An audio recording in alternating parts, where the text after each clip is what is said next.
পেশাজীবীরা রাজনীতিতে যুক্ত থাকতে পারেন, তবে রাজনৈতিক কারণে পেশায় কোনো বিঘ্ন যাতে না ঘটে সেদিকে সতর্ক থাকতে হবে বলে মন্তব্য করেছেন প্রধানমন্ত্রী তারেক রহমান। ড্যাবের প্রতিষ্ঠা বার্ষিকীতে তিনি এসব কথা বলেন। মানুষ যাতে আর চিকিৎসার জন্য বিদেশমুখী না হয় এমন চিকিৎসা ব্যবস্থা গড়ে তোলার জন্য চিকিৎসকদের তাগিদ দেন সরকার প্রধান। বিস্তারিত রাশিদুল কাদিরের রিপোর্টে।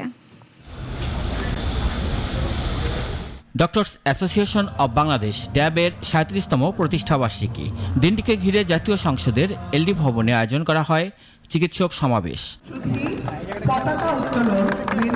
আর এতে প্রধানমন্ত্রী তারেক রহমান সহধর্মিণী জুবাইদা রহমানকে সাথে নিয়ে অংশ নেন। সমাবেশস্থলে পৌঁছে প্রধানমন্ত্রী বৃক্ষরোপণ করে সমাবেশের উদ্বোধন করেন। অনুষ্ঠানে শুভেচ্ছা বক্তব্য রাখেন প্রধানমন্ত্রীর সহধর্মিণী ডক্টর জুবাইদা রহমান। আমি বিশ্বাস করি ডক্টরস অ্যাসোসিয়েশন অব বাংলাদেশ ড্যাব বাংলাদেশের চিকিৎসক সমাজে মানবিকতার ও পেশাগত উৎকর্ষতার একটি উজ্জ্বল দৃষ্টান্ত। সমাবেশে বিএনপি মহাসচিব বলেন, দেশ গড়ার কাজ যখন শুরু হয়েছে তখন একটি চক্র অস্থিরতা সৃষ্টি করতে চাচ্ছে।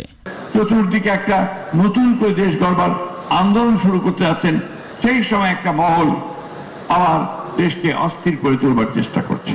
উত্তরাধিকার সূত্রে ভঙ্গুর রাষ্ট্র পেয়েছে বর্তমান সরকার, তা কাটিয়ে দেশকে সামনের দিকে এগিয়ে নেবার চেষ্টা করা হচ্ছে বলে জানান প্রধানমন্ত্রী। সরকার প্রধান বলেন, সবাইকে প্রথাগত রাজনীতি থেকে বেরিয়ে আসতে হবে। শিক্ষার্থী, শিক্ষক কিংবা পেশাজীবী সবাই যার যার মতাদর্শ অনুসারে রাজনৈতিকভাবে সুসংগঠিত থাকবেন, তবে রাজনৈতিক সম্পৃক্ততা যেন নিজেদের পেশাগত দায়িত্ব পালনে বিঘ্ন না ঘটায় বা বিঘ্ন ঘটার কারণ না হয়, সেটি হচ্ছে মোস্ট ইম্পর্টেন্ট। বিদেশমুখী ঠেকাতে চিকিৎসকদের কাজ করার তাগিদ দেন তারেক রহমান। আমরা সকলে মিলে এমন একটি চিকিৎসা বান্ধব বাংলাদেশ গড়ে তুলি যেখানে দেশের প্রতিটি মানুষ মানসম্মত স্বাস্থ্য সেবা পাবে এবং উন্নত চিকিৎসার জন্য বিদেশমুখী হবে না আর, ইনশাআল্লাহ। ফেসিবাদ চক্র বসে নেই, এটা জ্বালানি নিয়ে বিভ্রান্তিমূলক বক্তব্য দিচ্ছে, যা অস্থিরতা তৈরি করছে জানিয়ে প্রধানমন্ত্রী বলেন, পূর্ববর্তী সরকারের অপরিকল্পিত পরিকল্পনার খেসারত তারা দিচ্ছেন। এমন পরিস্থিতিতেও রাষ্ট্র, রাজনীতি, শাসন, প্রশাসনে ফ্যাসিবাদের সুবিধাভোগীরা কিন্তু বসে নেই।